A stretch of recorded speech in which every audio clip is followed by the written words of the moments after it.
नमस्कार, आप सभी का पुनः एक बार बहुत-बहुत स्वागत है। आज हम कानून के एक टॉपिक को लेके आपके सामने उपस्थित हुए हैं और आज हम लोग जानेंगे एफआईआर और चार्जशीट के बारे में और कोर्ट ट्रायल में इसकी क्या प्रक्रिया होती है, चार्जशीट होता क्या है, चार्ज का फ्रेमिंग कैसे किया जाता है, चार्जशीट कब दाखिल किया जाता है, इन सभी बातों को एक छोटे से टॉपिक के रूप में हम लोग कवर करेंगे और कानून की जानकारी बहुत कंपल्सरी है हर इंसान के लिए, क्योंकि अपना देश कानून से चलता है, कानून सर्वोपरि है, कानून का सम्मान करना हमारा धर्म भी है और कर्तव्य भी है। तो जितना ज़्यादा हमको जानकारी होती जाएगी, आपके अंदर कानून की जानकारी होने से आत्मविश्वास बढ़ेगा, आपकी ताकत बढ़ेगी, ये परम सत्य है। तो इस टॉपिक में आज जो कुछ हम कवर कर रहे हैं, ये बहुत ही यूज़फुल है। एक सामान्य इंसान को भी इसकी जानकारी होनी ही चाहिए। सबसे पहले अगर बात की जाए एफआईआर की, तो एफआईआर मतलब फर्स्ट इन्फॉर्मेशन रिपोर्ट। आपके साथ कोई घटना होती है, चाहे वो घटना पहले से मतलब जो है पूर्व प्लानिंग के साथ किया गया हो या एटेंडम हुआ हो, तो आप सबसे पहले कहाँ जाते हैं? थाना जाते हैं और थाना में एफआईआर लिखते हैं। हो सकता है कि उस थाने के रेंज में यानी जहाँ आप रहते हैं, उस रेंज में आप नहीं होते हो, तो अदर जगह जहाँ कहीं घटना घटता है, उसके नियरेस्ट पुलिस स्टेशन में जाके आप एफआईआर दर्ज करते हैं, जिसे ज़ीरो एफआईआर कहा जाता है और बाद में उसको ट्रांसफ़र आपके पास किया जाता है, यानी आपके क्षेत्र में जो थाना पड़ता है। तो ये सब तो हो गई एफआईआर की बातें और एफआईआर में मुख्य रूप से क्या होता है कि आपके साथ जो कुछ घटना होती है, उनकी संपूर्ण जानकारी आप दे देते हैं और कभी-कभी ऐसा भी देखा गया है कि घटना अगर थोड़ा-सा हुआ, तो उसको बढ़ा-चढ़ा के बहुत ज़्यादा भी लिखा दिया जाता है।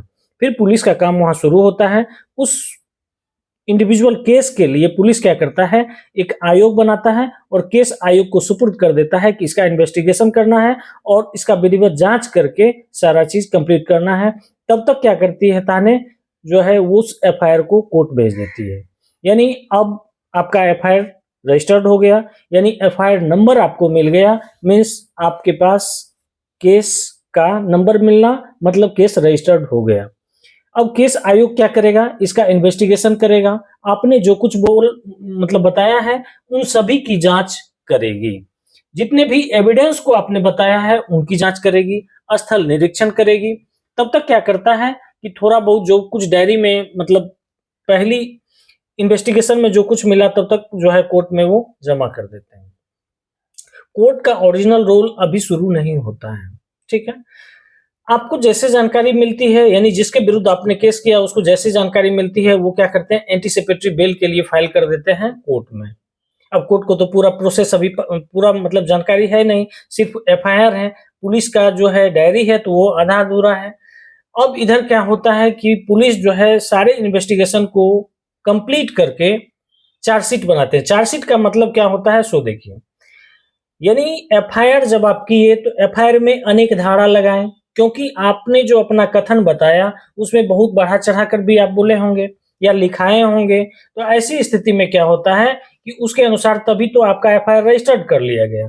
लेकिन अगर पुलिस इन्वेस्टिगेशन में उतना कुछ नहीं पाया गया, उसमें जितनी सत्यता पाई गई उसके अनुसार उसकी जो है धारा बैठाई जाती है और पुलिस अंतिम रिपोर्ट में यह देती है कि इस धारा के अनुसार जो है इन्होंने अपराध किया है।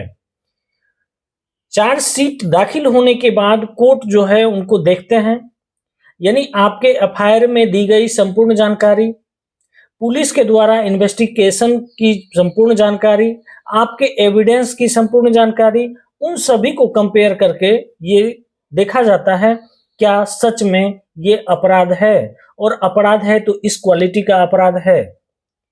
और कोर्ट को लगता है अगर ऐसा कि रियल में अपराध हुआ है और ये अपराधी है, तो कोर्ट का जो है चार्ज का फ्रेमिंग करते हैं, फिर बहस के लिए आमंत्रित करते हैं। दोनों आदमी यानी पक्ष और विपक्ष दोनों जो है अपना-अपना तर्क देते हैं, एविडेंस प्रस्तुत होता है।